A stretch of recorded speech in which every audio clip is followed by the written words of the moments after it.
ত্রিস্তর নির্বাচনের পশ্চিম ত্রিপুরা জেলা পরিষদে ভারতীয় জনতা পার্টি মনোনীত প্রার্থীরা মনোনয়নপত্র দাখিল করে বৃহস্পতিবার। নির্বাচনের পূর্বে আগরতলা শহরের প্রাণকেন্দ্রে সাড়া জাগানো এই র্যালির মাধ্যমে আরও একবার নিজেদের শক্তি প্রদর্শন করে ভারতীয় জনতা পার্টি। জনগণের অপার বিশ্বাস ও আশীর্বাদ নিয়ে শত শত দলীয় কার্যকর্তাদের সাথে মনোনয়ন দাখিলের র্যালিতে অংশগ্রহণ করেন মুখ্যমন্ত্রী প্রফেসর ডক্টর মানিক সাহা। এরপর পশ্চিম ত্রিপুরা জেলা শাসক ডক্টর বিশাল কুমারের নিকট একে একে মনোনয়নপত্র জমা করেছেন ভাজপা মনোনীত 17 জন প্রার্থী। ভারতীয় জনতা পার্টির প্রদেশ সভাপতি রাজীব ভট্টাচার্য, আগরতলা পুর নিগমের মেয়র তথা রামনগরের বিধায়ক দীপক মজুমদার সহ অন্যান্য নেতৃবৃন্দ এই র্যালিতে অংশগ্রহণ করেন।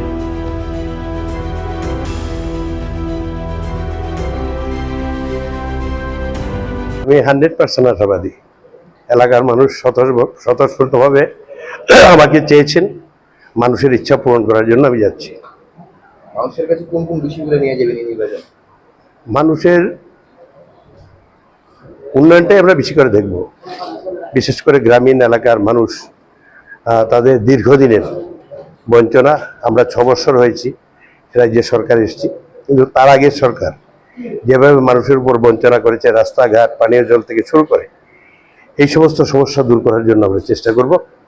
এবং আমাদের প্রধানমন্ত্রীজির যে চিন্তা এবং রাজ্যের মুখ্যমন্ত্রীর যে চিন্তা, যে রাজ্যকে এগিয়ে নিয়ে যাওয়ার জন্য, সেই চিন্তায় আমরা গ্রামীণ এলাকায় কাজ করব। বিরোধীরা একটা বরাবরই অভিযোগ করছে তারা এই নির্বাচনে প্রার্থী নমিনেশন দিতে পারছে না। এটা তাদের অভিনয়, কমপ্লিটলি অভিনয়। আপনাদের কাছে আমি এভিডেন্স দিয়ে বলতে পারি।